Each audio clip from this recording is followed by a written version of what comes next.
नमस्ते अस्तु भगवन् विश्वेश्वराय महादेवाय त्र्यंबकाय त्रिपुरांतकाय त्रिकाग्निकालाय कालाग्निरुद्राय नीलकंठाय मृत्युंजयाय सर्वेश्वराय सदाशिवाय श्रीमन् महादेवाय नमः। रामाय रामभद्राय रामचंद्राय वेधसे रघुनाथाय नाथाय सीताय पतये नमः। यः कार्तिके सिते मासि वनभोजनमाचरेत् स याति वैष्णवं धाम सर्वपापैः प्रमुच्यते। ఈనాడు వన భోజన విశేషాన్ని గురించి తెలియచేస్తుంది కార్తీక మహాపురాణం. అనగనగా దేవశర్మ అనే పేరు కలిగిన విప్రుడు ఉండేవాడు. ఆ విప్రుడు నిత్యం దైవాన్ని ఆరాధిస్తూ ఉండేవాడు. మహా సంతోషంగా భార్య పుత్రుల్ని చూస్తూ ఉండేవాడు. ఇలా ఉన్న కాలంలో ఒక పుత్రుడు కలిగాడు. వాడికి దేవదత్త అని పేరు పెట్టాడు. దేవదత్తుడు అంటే సాక్షాత్తు పరమేశ్వరుని అనుగ్రహం కారణంగా దత్త ఇయ్యబడ్డవాడు, నాకు ప్రసాదించబడినవాడు అని అర్థం. అంటే పరమేశ్వరుడే నాకు ఇలా ప్రసాదించాడు ఈ పుత్రుణ్ణి అని అంత ఆనందంగా ఆ పిల్లవాడికి పేరు పెట్టుకుని చక్కగా జాగ్రత్తగా పెంచుతుంటే దురదృష్టవశాత్తు సహవాసం కారణంగా, అంటే సహా అంటే కలిసి, వాసము అంటే స్నేహితులతో తిరగడం ఉండడం, ఆ సహవాసం కారణంగా అతడికి కాస్త అన్ని దుర్లక్షణాలు అలవడ్డాయి. దాంతో ఏదైనా వేదాంతోపన్యాసాన్ని చేస్తూ ఉంటే దాన్ని కాదు అని ఖండిస్తూ ఉండేవాడు. ఏదైనా మంచి కథలని లోకంలో ప్రవర్తనకి సంబంధించిన వాటిని చెప్తూ ఉంటే వేళాకోళాన్ని చేసేవాడు. ఎవరైనా పెద్దలకి పాదాభివందనాన్ని చేస్తూ ఉంటే అది బుద్ధిమాలిన లక్షణము అని ఎగతాళి చేస్తూ ఉండేవాడు. ఈ ప్రవర్తన పిల్లవాడిలో ఉండడాన్ని చూసి తండ్రి దేవదత్తుడు చాలా విసిగిపోయాడు. నిదానంగా చెప్పాడు, బ్రతిమలాడాడు, ప్రార్థించాడు, దండించాడు. ఏమైనా వాడి ప్రవర్తనలో మార్పు రాకపోతే చాలా దుఃఖించి ఒక రోజున తాను అప్పటి వరకు ఆర్జించిన ఏ తపశ్శక్తి ఉందో దాంతో, దుర్మార్గుడా త్వం మూషికో భవ, చెట్టు త్వరలో ఒక ఎలకవై పడుండరా దుర్మార్గుడా అని శపించాడు ఆయన. ఆ శపించిన మరుక్షణం బ్రాహ్మణుని ఆ తపశ్శక్తి కారణంగా వాడు ఒక ఎలక రూపంతో చెట్టు త్వరలోకి వెళ్ళిపోబోతూ భయంతో వణుకుతూ, తండ్రి నా చుట్టూరా ఉన్న స్నేహితుల కారణంగా ఈ స్థితికి చేరాను, ఇలాంటి పని ఎప్పుడూ చెయ్యను, నాకు ఈ రూపంతో ఆ త్వరలో ఉండడం భయంగాను, ఇలా ఉండడం నాకేదో అవమానకరంగాను అనిపిస్తోంది, శాప విముక్తిని ఇవ్వవలసిందిగా ప్రార్థిస్తున్నాను అని తండ్రి పాదాల మీద పడి వేడుకున్నాడు. మరి కాశ్యపటిలో అతడికి మూషిక రూపం రాబోతోందనగా ఎంతైనా పుత్రుడు, శాపానికి గురి అయినటువంటి వాడు, తప్పు చేశానని ప్రాధేయపడుతున్నవాడు, ప్రాయశ్చిత్త బుద్ధి కలిగి క్షమార్పణని వేడుతున్నవాడు అనే అభిప్రాయం కలిగిన తండ్రి అయిన దేవశర్మ, ఎప్పుడు సోమవార కార్తీక పురాణాన్ని నువ్వు వింటావో ఆ రోజున నీకు శాప విముక్తి లభిస్తుంది అని స్పష్టంగా తెలియచేశాడు.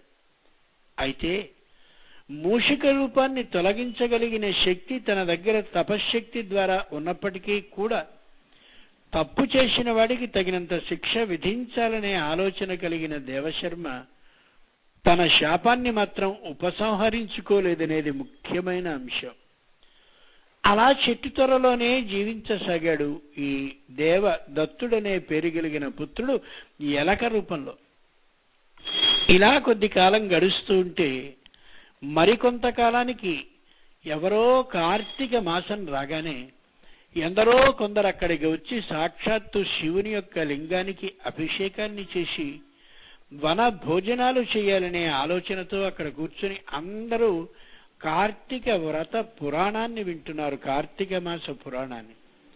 ఆ పురాణాన్ని వింటున్నటువంటి సందర్భంలో లోపల ఎలుకగా ఉన్నటువంటి ఆ పుత్రుడికి పూర్వపు ఆ తండ్రి ఇచ్చినటువంటి శాపం ఎప్పుడైతే ఉపసంహరింపబడుతుందని చెప్పాడో అలా ఆ రూపం తొలగి తానొక బ్రాహ్మణ పుత్రునిగా యువతలకి రాగలిగిన అవకాశం వచ్చింది. వెంటనే అక్కడ ఆ అభిషేకాన్ని చేస్తున్న విప్రోత్తముడు బ్రాహ్మణ శ్రేష్ఠుడు ఎవరున్నారో అతడి పాదాల మీద పడ్డాడు. చూస్తుండగానే ఒక ఎలుక త్వరలోంచి రావడం, వచ్చినటువంటి ఎలుక ఒక వ్యక్తిగా మారడం, వ్యక్తిగా మారిన తాను మాట్లాడడం, మాట్లాడుతూ సాష్టాంగపడ్డం, ఇదంతా గమనించిన తరువాత వెంటనే అక్కడి వాళ్ళందరూ ఆశ్చర్యపడి ఏమిటి విశేషం అని అడిగారు. అతడు తన వృత్తాంతాన్ని మొత్తాన్ని చెప్పి కార్తీక పురాణంలోని విశేషం ఇది అని తెలియజేసి పరమ సంతోషంతో ఉండిపోయాడు. ఇది కథలోని పై భాగం. ఎలకగా శపించడం ఏమిటి, చెట్టు త్వరలో ఉండిపోవడం ఏమిటి, ఇక్కడుంది అంతరార్థం. ఎలుక అనేటటువంటిది చంచలత్వానికి సంకేతమైనటువంటి ప్రాణి.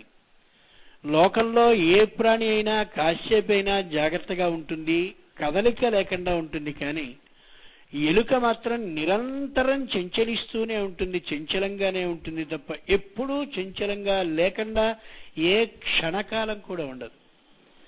అది నిలబడ్డప్పటికీ కూడా ఆ సందర్భంలో కూడా మూతిని కదుపుతూ ఉంటుంది, మీసాలని కదుపుతూ ఉంటుంది, కాళ్ళని చేతుల్ని కదుపుతూ ఉంటుంది, కనీసం చెవిళ్ళైనా సరే కదుపుతూ ఉంటుంది తప్ప ఎప్పుడూ చలనం లేకుండా ఉండనే ఉండదు. అలాంటి చంచలమైన బుద్ధి కలిగిన నువ్వు నీ చంచల బుద్ధికి అనుగుణంగా ఆ చాంచల్యమే ఉండేటటువంటి లక్షణం కలిగిన ఎలుకగా ఉండు అని శపించడంలో ఉండే అంతరార్థం అది. ప్రాచీనుడు ఏ శాపాన్ని దేనికి ఇచ్చినా ఆ శాపం వెనుక ప్రత్యేకమైన అర్థం ఉంటుంది. అలా చంచలత్వం కలిగినటువంటి ఎలుకగా ఉన్న ఈ దేవదత్తుడనే పేరు కలిగిన వాడు చెట్టు త్వరలో ఉండవలసింది అని కూడా శపించాడు బ్రాహ్మణుడు దేవశర్మ తండ్రి. చెట్టు త్వరలో ఉండడం ఏమిటి అంటే చెట్టు వ్యక్తి యొక్క శరీరానికి సంకేతం. త్వర అంటే ఇదిగో ఈ పైన ఉండేటటువంటి శిరోభాగానికి సంకేతం. ఈ చంచలత్వంతో, ఈ చంచలత్వం కలిగిన బుద్ధితో ఇక్కడే నువ్వు పడుండు. అదే చంచల బుద్ధితో నువ్వు ఒంటరిగా కాని ఉన్నట్లయితే నీకు నీ చంచలత్వానికి సంబంధించిన ఆలోచనలే ఒంటరిగా నీ బుద్ధిలో తిరుగుతూ ఉంటే నీకు ఆలోచనల్లో మార్పు వస్తుందనేది ఇక్కడి వైద్య రహస్యం కూడా. బహుచాంచల్యం కలిగినటువంటి వ్యక్తిని 10 మందిలో కాని ఉన్నట్లయితే వాడి చంచలత్వం పెరుగుతుంది. ఆ చాంచల్యం, బుద్ధి చాంచల్యం ఉన్నవాడిని ఒంటరిగా కాని వదిలేసినట్లయితే తన చంచలత్వం తనకే అసహ్యకరంగా అనిపించి విసుగొచ్చి వాడు మళ్ళీ తనలో మార్పుని తానే తెచ్చుకోగలుగుతాడు. ఈ చంచల రూపాన్ని పోగొట్టుకున్నటువంటి దేవదత్తుడనే బ్రాహ్మణుడు, బ్రాహ్మణ పుత్రుడు, వీళ్ళందరూ కార్తీక వన భోజనాలని చేస్తుంటే అక్కడ నమస్కరించి నిలబడితే అతడికి కూడా స్నానాన్ని చేసి రావాల్సిందిగా చెప్పి స్నానం అయిన తర్వాత అందరితో పాటు భోజనాన్ని వడ్డించారు.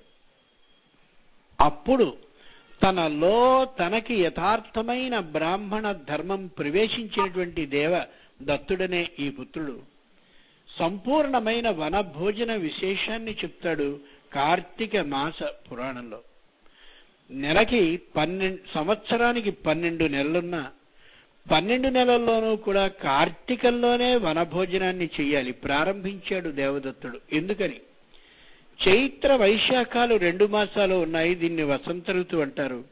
కానీ చెట్టన్నీ చిగిర్చి ఉంటాయి కాబట్టి, ఫలాలని పుష్పాలని వేసుంటాయి కాబట్టి ఈ 2 నెలల కాలమైన వసంత ఋతువులో వన భోజనాలకంటూ మనం వెళ్ళినట్లయితే ఉగాదిని, శ్రీరామ నవమిని, దేవీ నవరాత్ర ఉత్సవాలని మనం చేసుకోవడానికి దూరం అవుతాం. 2 వైశాఖ మాసంలో విపరీతమైన ఎండలు లోకం అంతా వ్యాపిస్తాయి కాబట్టి వన భోజనానికంటూ కుటుంబ సమేతంగా కాని మనం వెళ్ళినట్లయితే ఒళ్ళంతా ఉదయం 8 గంటలకే చిటచిటలాడడం ప్రారంభించి స్వేదంతో ఆనందం కంటే ఈ శరీర దుఃఖం మనని తొందరగా ఇంటికి వెళ్ళిపోదామని ప్రేరేపిస్తూ ఉంటుంది. కాబట్టి చైత్ర వైశాఖ మాసాలు కలిగిన ఆ వసంత ఋతువు వన భోజనానికి యోగ్యం కాదు. 2 జ్యేష్ఠ ఆషాఢ మాసాలు 2. జ్యేష్ఠ మాసం కూడా వైశాఖ మాసంలానే విపరీతమైన గాడుపులు కలిగి ఉంటుంది. కాబట్టి ఆ మాసంలో కాని వనభోజనాలకు వెడితే చిన్నపిల్లలందరికీ గాడుపు తగులుతుంది, వృద్ధులైనటువంటి వాళ్ళందరికీ ఎండదెబ్బ తగులుతుంది. వన భోజనాల మాట అటుంచి అందరూ వైద్యుని దగ్గరికి వెళ్ళవలసిన రోగగ్రస్తులవుతారు.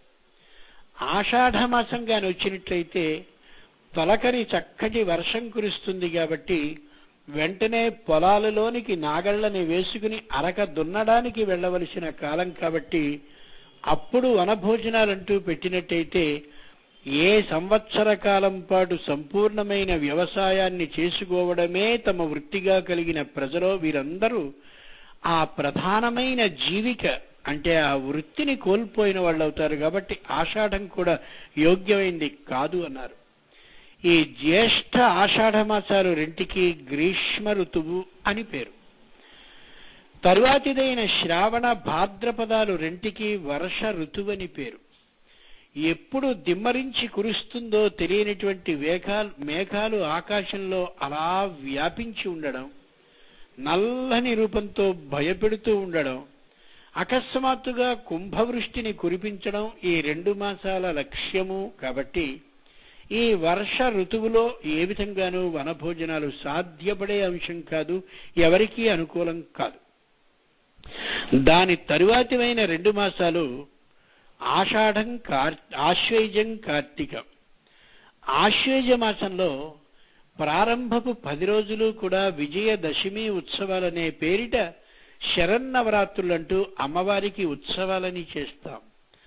ప్రతిపాముఖ్యరాకాంత తిథి మండల పూజిత లలిత సహస్రనామాల్లోని అమోఘమైన నామం ఇది. అమ్మవారిని విజయదశమి వరకు మాత్రమే ఆరాధించడం కాకుండా ఆశ్వేజ పాడ్యమి ప్రారంభమైనటువంటి ఆ పూజని పూర్ణిమ వరకు కూడా అంటే మొదటి 15 రోజులు చేసినట్టయితే పరమ ఆనందపడుతుంది అమ్మ అని ఇదిగో ఈ నామానికి అర్థం. అంచేత ఆశ్వేజ మాసంలో ఆ మూలా నక్షత్రం వచ్చిన రోజున సరస్వతీదేవిని, అలాగే విజయదశమి వచ్చినటువంటి రోజున సాక్షాత్తు శంకరుని భార్య అయినటువంటి పార్వతిని, అదే నెలలో చిట్ట చివరిదైన అమావాస్య రోజున అంటే నరక చతుర్దశి పక్కదైనటువంటి దీపావళి రోజున లక్ష్మీదేవిని పూజించాలని, ఇలా ముగ్గురిని పూజించినట్టయితే త్రిమూర్తులైనటువంటి బ్రహ్మ విష్ణు మహేశ్వరుల భార్యలు సరస్వతి, లక్ష్మి, పార్వతి అనే ముగ్గురు శక్తి స్వరూపాలని త్రిశక్తులని ఆరాధించిన ఫలితం వస్తుందని ఆశ్వేజ మాసం చెప్తోంది. కాబట్టి ఈ ఆశ్వేజ మాసంలో కాని వన భోజనాలని పెట్టుకుంటే అమ్మవారి ఆరాధనకి అవకాశం మనకి తప్పుతుంది. కాబట్టి ఆశ్వేజం కూడా పనికిరాదు అని శాస్త్రజ్ఞులు చెప్పారు. ఇక కార్తీక మాసంలో ఎలాగా వనభోజనాలు చేయాలి కాబట్టి తరువాతి మాసాల్లో ఎందుకు చేయకూడదో చెప్పుకుని కార్తీకానికి వద్దాం. ఈ కార్తీక మాసం తరువాత మార్గశిరం, పుష్యమాసం వస్తాయి. మార్గశిరాన్నే మార్గశీర్షం అంటారు. మాసానాం మార్గశీర్షోహం. శ్రీకృష్ణ భగవానుణ్ణి మాసాలలో నువ్వెవరివయ్యా అని అడిగితే భగవద్గీతలో నేను మార్గశీర్ష మాసాన్ని అన్నాడు ఆయన. అందుచేత అతి పవిత్రమైన ధనుర్మాసంలో శ్రీకృష్ణ స్మరణని నెలపొడుగునా చేయవలసినటువంటి ఈ ధనుర్మాస కాలంలో వనభోజనాల పేరిట పూర్తిగా ధ్యాసని అటు కేంద్రీకరిస్తే మహావిష్ణువుని ధ్యానించే అవకాశాన్ని కోల్పోతాం. కాబట్టి మార్గశీర్షం వనభోజనాలకి వీలుపడేది కాదు. తరువాతిదైన పుష్యమాసం ఉందే, అప్పుడు చలితో పాటు మంచు కూడా లోకంలో ప్రవేశిస్తుంది.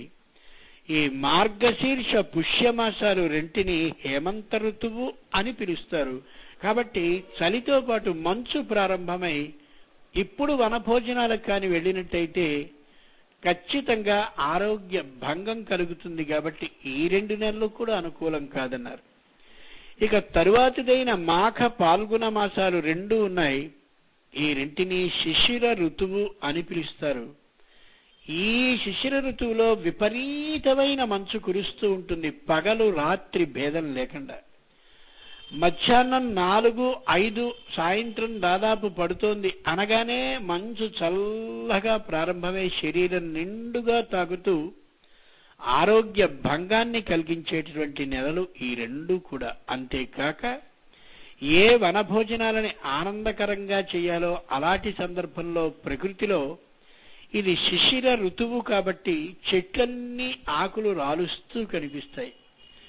ఆకులు రాల్చిన చెట్లన్నీ బోడిగా కనిపిస్తాయి. బోడిగా కనిపించినటువంటి చెట్లన్నీ ధనాన్ని కోల్పోయి నిర్ధనుడిగా ఉండి యాచించడానికి సిద్ధంగా ఉన్నటువంటి దీనుడిలా కనిపిస్తూ ఉంటాయి. ఇలాంటి ప్రకృతిలో మనం వనభోజనాలతో ఆనందాన్ని ఏం చేయగలుగుతాం? కాబట్టి ఈ నెల కూడా, ఈ 2 నెలలు కూడా శిశిర ఋతువులో ఉండే మాఘ పాల్గొనాలు కూడా అనుకూలం కాదని తేల్చి కార్తీకమే వనభోజనానికి అనుకూలమని చెప్పారు. ఈ విశేషాలన్నిటినీ చెట్టు తొర్లలో నుండి ఎలుక రూపంలో వచ్చి బ్రాహ్మణ రూపాన్ని పొందినటువంటి ఒకప్పుడు చెంచల బుద్ధి కలిగినటువంటి బ్రాహ్మణ పుత్రుడు చెప్తూ ఉంటే వనభోజనాలకు వచ్చిన వాళ్ళందరూ ఆశ్చర్యపడుతూ చూస్తున్నారు. కారణం, మనం వనభోజనాలకు వచ్చాం, అతడెక్కడో చెట్టు తొర్రలో ఉన్నాడు, అతడికి ఇంత శక్తి ఎలా వచ్చిందా అని ఒకే ఒక మాట చెప్పాడు.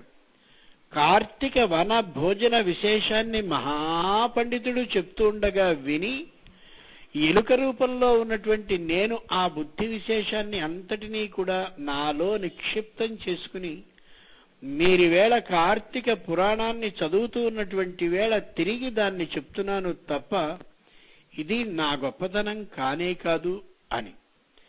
కాబట్టి ఈ కార్తీకంలోనే ఈ విధమైనటువంటి వనభోజనాన్ని చెయ్యాలి. మరో విశేషాన్ని కూడా చెప్పాడు దేవదత్తుడు.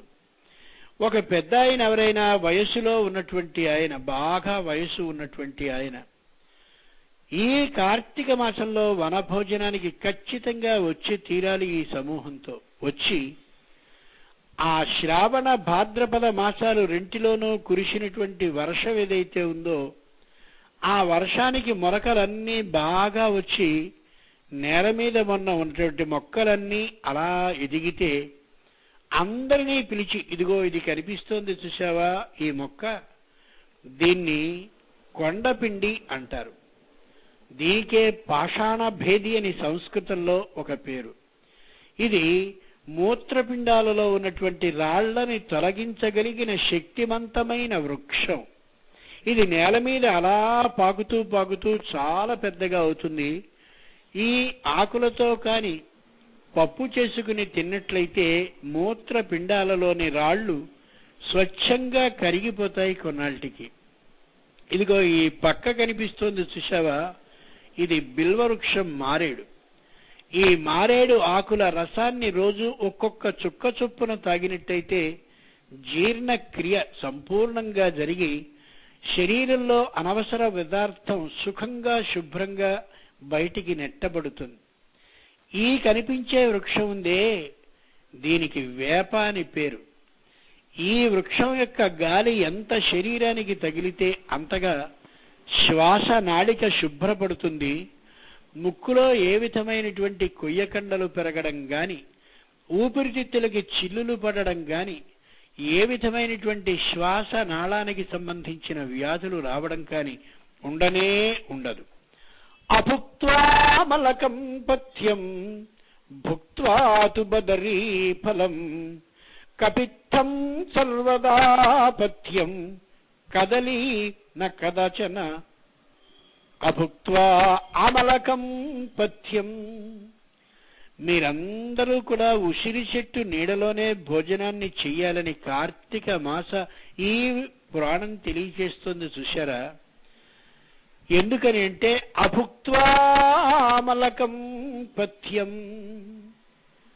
ఉసిరికి సంబంధించిన పచ్చడి ఏదైతే ఉంటుందో దాన్ని మొదటి ముద్దగా భోజనానికి ముందు స్వీకరించడం శరీరంలో తరువాత వేయబోయే ఆహారానికి అంతటికీ కూడా ఇది వైద్యానికి సంబంధించిన ఔషధిగా ఏర్పాటు చేయడం అన్నమాట. అంటే భోజనానికి ముందు ఒక ముద్ద ఉసిరి పచ్చడితో కలుపుకుని ఒకే ఒక చిన్న ముద్దని చక్కగా నేతిని వేసి ఔషధంగా స్వీకరిస్తే తినబోయే ఆహారం అంతా అరిగిపోతుంది అని అర్థం. కాబట్టి భోజనానికి ముందు స్వీకరించవలసింది ఉసిరి పచ్చడి. భుక్త్వాతు బదరీ ఫలం, భోజనాన్ని సుఖంగా ముగించిన తరువాత తినవలసింది బదరీ ఫలం, రేగిపండు. కపిత్తం సర్వదా పథ్యం, వెలగకి సంబంధించినటువంటి గుజ్జున్నదే అది భోజనానికి ముందుగాని భోజనం పిమ్మట కాని స్వీకరిస్తే అది ఆరోగ్యాన్ని పరిరక్షిస్తుంది. కదలి నకదాచన, అరటి పండుని మాత్రం తినద్దు ఎప్పుడు అని శాస్త్రం చెప్తున్న మాట అన్నాడు దేవదత్తుడు. ఇదేమిటి, దేవాలయానికి వెళితే అరటిపళ్ళు ప్రసాదంగా ఇస్తారా? నివేదన చేయడానికి అరటిపళ్ళు కావాలి అని చెప్తారా? ఆ అరటిపండుని తినకపోవడం ఏమిటి? భోజనమైన వెంటనే అరటిపండునే కదా తింటాం. ఇంట్లో కూడా అరటి చెట్టు ఉండాలని కదా చెప్తారు. ఇలాంటి అరటిపండు తినద్దంటారేమిటి అని అందరికీ కార్తీక వన భోజనానికి వచ్చిన వారికి అనుమానం కలిగింది. ఆ అనుమానం ఇప్పుడు మనకీ కలుగుతోంది. అంటే అక్కడ ఒకే ఒక్క మాట, కదలి అరటి పండులో ఒక లక్షణం ఉంది. ఎంత ఆహారాన్ని తన ఆ పొట్ట భరించగలిగిన దానికి మించి తిన్నా కూడా దాన్ని అరిగించే లక్షణం ఈ అరటికుంటుంది, తాను మాత్రం అరగదు.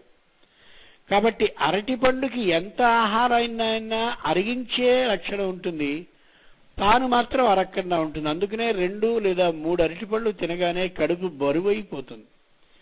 అందుకనే పెద్దలు ఏం చేసేవారంటే, అరటిపళ్ళని దైవానికి నివేదించరా, దాన్ని అరటిపండ్లు ఆరిస్తే తిరిగి 3 ఆ అర్చకుడు తిరిగి మనకి ఇచ్చాడా లేదా అని లెక్క పెట్టుకోకుండా ఆ పండుని ముక్కలుగా కోసి ఆయన అందరికీ పంచేలా చేసి ఓ చిన్న ముక్క, నీవు ఇచ్చిన అరటి పండ్లు అన్నిటిలోనూ ఒక పండులోని చిన్న ముక్కని నువ్వు తిను అని చెప్పింది శాస్త్రం.